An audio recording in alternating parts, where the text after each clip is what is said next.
If you were anywhere near Brown's camp on day 10, you could feel it. The air was heavy with that kind of restless expectation that only comes when a quarterback room is overflowing with names but starving for clarity. On paper, this was supposed to be just another day of reps, drills, and scripted sequences. But for Shedeur Sanders, it was a day that took him from just another rookie to the name on everyone's lips by the time the sun dipped behind the Berea facility. Here's the thing about a crowded QB room. You're not just competing against a guy taking snaps in front of you, you're competing against time. If you're into the real story and all the messy twists they don't show on highlight reels, go ahead and subscribe. And if you're sticking around to see how this Browns QB chaos plays out, you should definitely be subscribed. Every rep you don't take is a rep someone else gets to prove they belong. Sanders have been sitting behind guys like Joe Flacco, the Super Bowl MVP turned locker room sage, and Kenny Pickett, who still carry the aura of a first-round draft pick despite the ups and downs. Add Dylan Gabriel into the mix, and you've got a depth chart more clogged than rush hour traffic. And when your practice reps are limited to scraps, the pressure on each throw you do get is suffocating. Day 10 was one of those days where reps for the young guys were even slimmer. Injuries had sidelined both Pickett and Gabriel for stretches, but the veterans were still taking the lion's share of the meaningful work. Sanders was patient.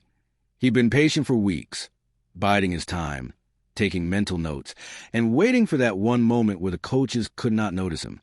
That moment came disguised as a 3rd and 17 drill late in practice. Here's the setup. The offense was dragging after a couple of stall drives. Defensive coordinator Jim Schwartz had his unit pinning their ears back, and the pass rush was coming hard. 3rd and long situations in practice aren't real game scenarios, but they feel even worse, because everyone watching knows the odds are stacked against you. Sanders took the snap, scanned right, felt the pocket collapsing, and stepped up into a narrow crease between the defensive tackles.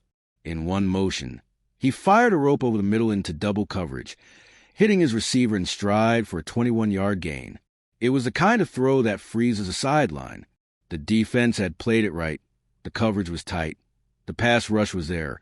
But the ball was placed with surgical precision. Not high enough to be risky. Not low enough to kill momentum. Just perfect. And in that moment, Shedeur wasn't the rookie buried on the depth chart. He was a quarterback who made the throw of camp. Tony Grossi, the veteran Cleveland sports reporter who's seen every Browns QB drama of the last 3 decades, didn't hesitate. "That's a starter's throw," he said, loud enough for those nearby to hear. Coming from Grossi, who's not exactly known for dishing out rookie hype. It was a small coronation. The stats from Sanders' work that day were sharp. 7 completions on 9 attempts, but it was that 3rd and 17 that told the story. Anyone can rack up completions on short outs and screens. It's the high-leverage downs, the ones where the defense knows exactly what you're trying to do, where quarterbacks are really measured. And Sanders had just aced the test. You could feel the ripple effect almost instantly. Coaches who had been casually glancing over the rookie's progress now had clipboards full of notes. Veterans started giving him subtle nods after plays, those unspoken acknowledgments that say, "Yeah, you belong here." Even Joe Flacco, the consummate pro, was caught grinning as he watched the rookie break down coverages between drills. It's not that the skepticism evaporated overnight. Sanders had come into camp with a lot of question marks hanging over him, his mechanics, his ability to adapt to NFL speed, and the ever-present shadow of being Deion's son. That last one was a double-edged sword. It guaranteed attention, but also invited harsher scrutiny. Every wobble on a pass, every mistimed read, every delay in getting the play call out in the huddle was magnified. But day 10 shifted the energy. Suddenly, the conversation wasn't just about who Sanders wasn't. It was about what he could be. Inside the Browns facility, the QB competition was still framed as Watson's job to lose, with Flacco as the steady veteran insurance policy. Yet, the injuries of Pickett and Gabriel created a vacuum. And in the NFL, vacuums don't last long. Sanders was stepping into those extra reps with a kind of efficiency that made it impossible to ignore. You could see how his confidence grew from there. He wasn't forcing throws. He wasn't overcompensating to make a splash. Instead, he leaned into quick decision-making, hitting checkdowns when the coverage dictated it. then taking calculated risks when the defense overplayed its hand. That balance, knowing when to take what's given and when to hunt for more, is what separates camp arm stories from legitimate quarterback contenders. This wasn't just about one throw in isolation either. Sanders had been building toward it quietly, stacking good practice days without the fanfare. You'd see him lingering on the field after official drills wrapped, pulling aside practice squad receivers to run extra routes. You'd find him in the film room late, replaying his own snaps frame by frame, jotting down where his eyes went too early or where his footwork drifted. That's the thing people miss about these so-called overnight moments. They're never really overnight. They're the product of weeks, months, years of being ready for the instant your number gets called. For Sanders, the story has echoes of his former Colorado teammate, Justin Mayers. Mayers didn't get his NFL break the way he wanted. After rookie camp tryouts, the calls stopped coming. Instead of fading into the almost made it category, he took his game north to the CFL, betting on himself in a league where he could play, develop, and prove he was more than a footnote. Sanders has the same DNA. Different circumstances, same mentality. Take the opportunity in front of you, no matter what shape it comes in. The 3rd and 17 completion might not win you a regular season game, but in training camp politics, it can win you something even bigger, the benefit of the doubt. And in a quarterback room like Cleveland's, that's pure currency. From that day forward, every time Sanders took a rep, you could see the defensive backs paying closer attention. You could see receivers adjusting their brakes just a little quicker, trusting that the ball would actually be there on time. You could even see coaches shuffling reps in ways that conveniently gave the rookie more work without formally announcing anything. By the time camp hit its next media availability, Sanders' name was coming up in post-practice interviews without reporters even having to ask. Teammates described him as locked in, calm under fire, and the kind of guy who makes you want to win for him. Those aren't just compliments. In the NFL, that's a signal that the locker room is buying in. The shift in the narrative didn't just help Sanders. It complicated things for everyone else in that QB room. Flacco's role as the unquestioned backup started to look a little less secure. Pickett, when healthy, now faced a rookie who had shown he could produce without the typical growing pains. Even Watson, insulated as he was by his contract and status, had to feel the faint pressure of fan base that had just been handed a glimpse of an exciting alternative. By the end of camp, no one could pretend Sanders was just another arm anymore. He'd gone from an overlooked fifth-rounder to the player fans were talking about on local radio, the one whose reps in preseason suddenly became must-watch TV. And all of it started with one rep, one impossible 3rd and long, and one perfect throw that said, without a single word, "I'm not here to watch. I'm here to take this." If the Browns didn't know they had a brewing quarterback storyline before day 10, they knew it now. And for Shedeur Sanders, that meant the hard part wasn't over. It was just beginning. The moment you prove you belong, the NFL stops treating you like a surprise and starts expecting you to deliver it every time. And judging by the way he carried himself walking off that field, helmet tucked under his arm, nodding at teammates without a hint of smugness, you got the sense he already understood exactly what that meant. By the morning after that viral throw, the camp chatter had already escaped Berea's fences. Local sports radio had callers lining up to demand more reps for Sanders. The throw itself had made the rounds on social media, slowed down, zoomed in, and dissected like it was a Zapruder film. And in every replay, the ball still dropped perfectly between two defenders with just enough velocity to make you sit up. That's the thing about big camp plays. They're not just about the result. They're about timing. This wasn't week 1 of camp when everyone's just settling in and there's no real pressure. This was day 10, when the rookies who don't have it start to look gassed, and the vets who do have it start quietly separating themselves. For Shedeur Sanders, it was the exact moment when eyes start narrowing, coaches start making lists, and depth charts start quietly shifting behind the scenes. Practice tempo starts changing. The next few days in camp told you all you needed to know. The QB rotation didn't suddenly crown Sanders a starter. The Browns weren't that reckless. But you could see the adjustments, where before he might have gotten 2 or 3 team period snaps. Suddenly he was getting 5, maybe 6. He was seeing more time in situational drills, especially 3rd down work, which is as much about trust as it is about evaluation. It wasn't just the extra reps, it was the quality of them. He was running more with players who'd be suiting up on Sundays. His receivers were no longer just rookies and practice squad guys fighting for roster spots. Now he was hitting routes with Amari Cooper, Elijah Moore, and David Njoku. Those reps matter because they create chemistry, and chemistry is one of the few things in football you can't fake. Veterans take notice. If you want to know whether a young quarterback is making real progress, watch how the veterans treat him. A week earlier, you might have seen Sanders keeping mostly to himself between drills, quietly cycling through throws with whoever was available. Now, you had Cooper pulling him aside to talk through route adjustments. You had Joe Bitonio, a Pro Bowl lineman who's seen more Browns quarterbacks than he'd care to count, leaning over during huddles to offer protection tweaks. In the NFL, that's a language all its own.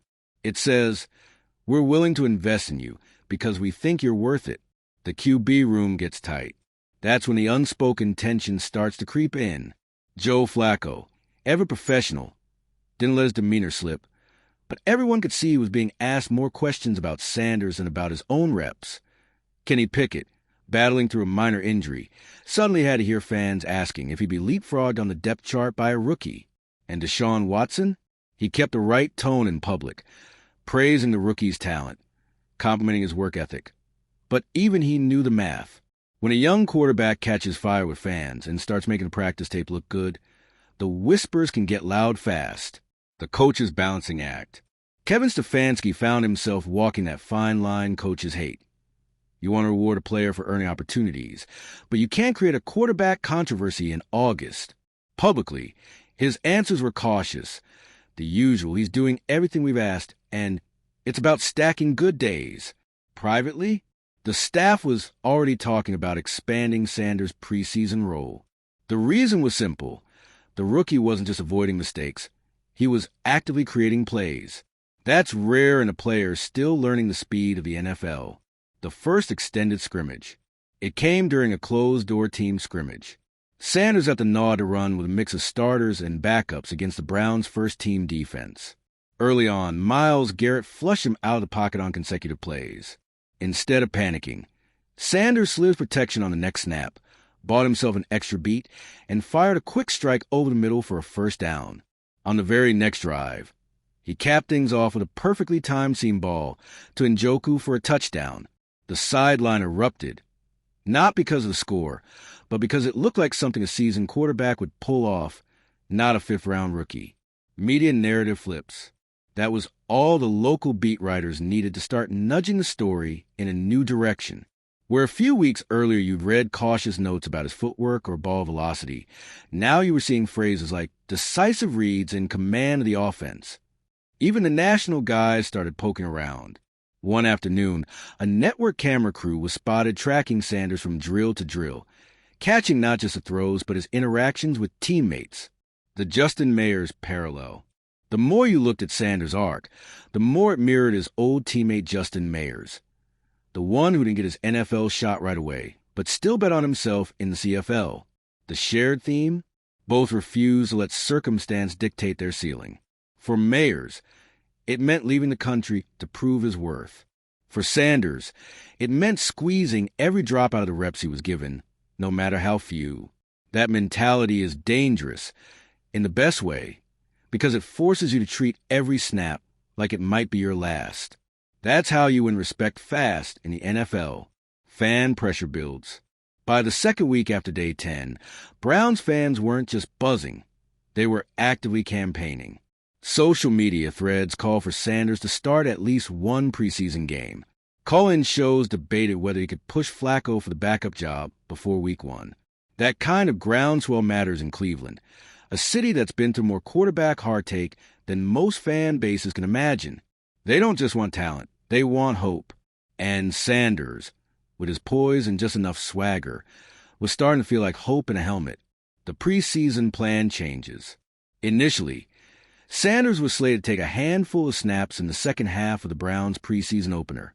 But after the scrimmage, Stefanski hinted that roles are fluid, which is coach speak for, we're probably going to give him more. Sure enough, game week came, and Sanders' name was penciled in for an entire quarter of work. In that game, he didn't just complete passes, he moved the offense. Methodical drives, smart throws on the run, quick reads in the red zone.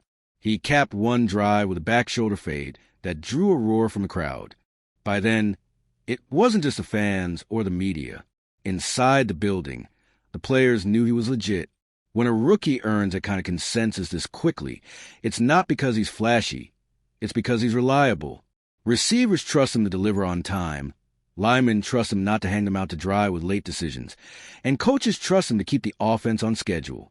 That's the foundation you need if you want to push your way up the depth chart. Why day 10 mattered more than the throw. In hindsight, the 3rd and 17 wasn't just a highlight clip. It was the first undeniable receipt of what Sanders had been building toward all camp. It forced the coaching staff to look closer.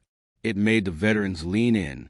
And it cracked open the door that's usually locked for rookies drafted outside the top rounds. The Browns still had decisions to make, and no one was naming him a starter anytime soon. But the narrative had shifted. He wasn't Deion's kid trying to make the team. He was Shedeur Sanders' quarterback, making his own name. The shift didn't happen with a press release or a splashy announcement. It started with an updated practice schedule on a Monday morning. Suddenly, Shedeur Sanders was listed for first-team reps in a red zone period. That might not sound like much, but in the hierarchy of NFL camp, it's a clear signal. We want to see if he can do it against the best we have. And the best in Cleveland means facing a defense anchored by Myles Garrett, Denzel Ward, and Grant Delpit. No more vanilla scout team looks. No more slow reads. It's live bullets. The first rep, Sanders took the snap, saw Garrett blowing past the left tackle, and stepped up into the pocket without flinching. He hit Amari Cooper on a slant for 6 yards. Not flashy, but it showed he could stay calm when the rush was in his face. 2 plays later, he threaded a pass between Ward and Delpit for a touchdown to Elijah Moore. Stefanski's expression didn't change, but the note-takers on the sideline suddenly had more to scribble down. How the room reacted. The veterans had already warmed to him, but now there was a subtle shift in how the quarterback room operated. Flacco, the old head, treated him like a peer, leaning in on the sideline to discuss covered shells, not just mentor him. Pickett, back from injury but still rusty, kept things professional, though the competitive tension was obvious. And Watson, he was smart enough to recognize that competition breeds sharper play. Publicly, he praised Sanders again, saying he's a student of the game. He asked the right questions. Privately, you could tell he didn't love the idea of a rookie stealing headlines before week 1. Dealing with the media. After practice, reporters crowded Sanders' locker. This is where rookies can either look rattled or take control of their own narrative. He smiled, kept his answers short, and didn't take the bait when asked about challenging for the starting job. "I'm just here to learn and help the team," he said. Translation: I know exactly what you're asking, but I'm not going to hand you a controversy quote. That kind of media discipline is rare for a rookie, especially one who just went viral the week before. It also made him even more likable to the fan base. He looked humble without sounding unsure of himself. The locker room build-up. By now, Sanders wasn't eating lunch alone or sticking only with the rookies. He was sitting with linemen, hanging with defensive guys, crossing those invisible position group lines that often keep young players siloed. That matters. In football, a quarterback's influence isn't just about what happens between the lines. It's about how he unites the building. One linebacker reportedly joked, "We'll take him on our side if they don't want him at QB," after watching Sanders break down defensive coverages in a meeting. The preseason decision. When the depth chart for the first preseason game came out, the shock wasn't that Sanders was playing. It was when he was playing. Instead of just garbage time in the fourth quarter, he was slotted to take over early in the third. That meant he'd be facing second-team defenses, not just the camp bodies who'd be cut in 2 weeks. And the first drive he led? Pure efficiency. He opened with a quick out to Cooper, followed by a hard play-action fake that froze the linebackers and freed David Bell downfield. Then came the capper. A 25-yard strike to the back corner of the end zone, dropped perfectly over the shoulder of the receiver. The crowd didn't just cheer, they stayed loud for the rest of the series. In a preseason game, that's when you know the fans have found their guy. The front office's dilemma. Andrew Barry, the GM who took the risk drafting Sanders in the 5th round, suddenly looked like the smartest man in the room. Every good snap the rookie took was another receipt for Barry's bet. But it also meant he was creating a problem for his own coaches. What do you do with a young quarterback who's clearly ahead of schedule when you already have a starter locked in by money and politics? That's when you start hearing phrases like, good problem to have from executives, which is code for we're going to have to make a very uncomfortable decision at some point. The player whisper. Behind closed doors, more players were talking.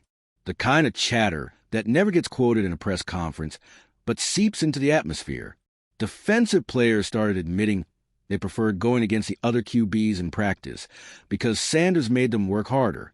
Receivers quietly said his timing was sharper than expected, even better than some veterans they'd played with. That's the kind of feedback that can flip a coach's confidence level fast. The fan takeover. By week 2 of the preseason, Sanders jerseys were starting to show up in the crowd. Unofficial, custom printed, but they're all the same. The Browns social media team noticed too, featuring his plays in their highlight reels without explicitly hyping him as the future. It was a careful dance, but fans aren't dumb. They saw where the attention was going. Staying ready. If there's one thing that stood out in this stretch, it was how Sanders handled not being handed the job. A lot of rookies, once they feel the crowd behind them, start pressing in practice, forcing throws, trying to make every play a viral moment. Sanders didn't fall into that trap. His reps stayed clean. When the check down was the right call, he took it. When the pocket collapsed, he threw it away instead of risking a turnover. That patience told coaches something even more valuable than the big throws. He wasn't going to lose games trying to be a hero. The inevitable comparisons. Of course, the media couldn't help themselves. Comparisons to rookie breakouts started flying. Russell Wilson, Dak Prescott, even Tom Brady's early rise in New England. Each one was a stretch in its own way, but the point was clear. People saw Sanders as more than a camp story. They saw him as a real NFL quarterback. Right now, why the story was just beginning. The Browns still hadn't tipped their hand on his regular season role. But inside the building, no one was talking about him like a 5th-round project anymore. Whether he saw the field in week 1 or not, the trajectory was set. Sanders had gone from buried on the depth chart to being in the conversation in just a few weeks. And the conversation wasn't going away.